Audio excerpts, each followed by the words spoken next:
वंदे मातरम के किन छंदों को राष्ट्रीय गीत के तौर पर अपनाया जाए, यह फैसला सर रविंद्रनाथ टैगोर और सुभाष चंद्र बोस जी जैसे नेताओं के परामर्श के बाद हुआ। क्या अब हम उन महान नायकों की समझ पर प्रश्न चिन्ह उठाएंगे? उन्हें देश को बांटने वाला और तुष्टीकरण करने वाला कहने का पाप करेंगे? उन महान हस्तियों ने वंदे मातरम के उन छंदों को अपनाया जिन्होंने देश के हर वर्ग, हर धर्म के मानने वालों को एक सूत्र में पिरोने का काम किया। और मैं एक घटना आप लोगों के सामने रखना चाहती हूँ।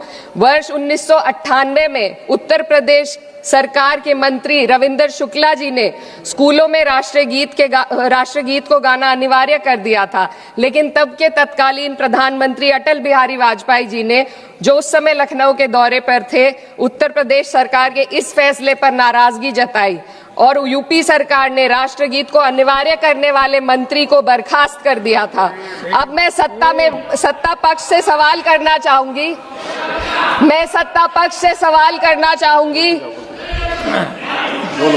बोलने दीजिए।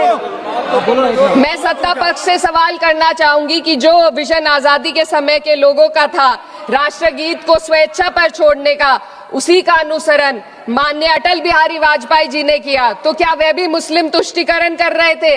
जी नहीं, अटल बिहारी वाजपेयी जी राजधर्म निभा रहे थे। देश में सब धर्मों को एक साथ लाना, सबके जज्बात का एहसास करना ही सबसे बड़ा राष्ट्रवाद है।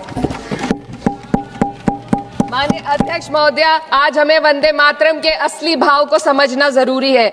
यह गीत तो देश के जल, जंगल, जमीन, हरियाली और निर्मल हवा की वंदना को समर्पित है। यह भारत की जन जन की मंगल कामना करता है कि भारत का हर नागरिक स्वस्थ रहे, सुरक्षित रहे और सम्मान के साथ जी सके। सुजलाम सुफलाम का अर्थ है, सुनिए, ऐसा देश जहां स्वच्छ और पर्याप्त जल हो, जहां नदियां जिंदा हो, बहती हो, जीवन देती हो।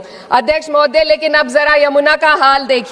दिल्ली प्रदूषण नियंत्रण समिति की 2025 की रिपोर्ट बताती है कि यमुना के कई हिस्सों में बीओडी स्तर 127 mg पर लीटर है तक पहुंच चुका है, जबकि किसी जीवित नदी के लिए ये 3 mg पर लीटर से कम होना चाहिए।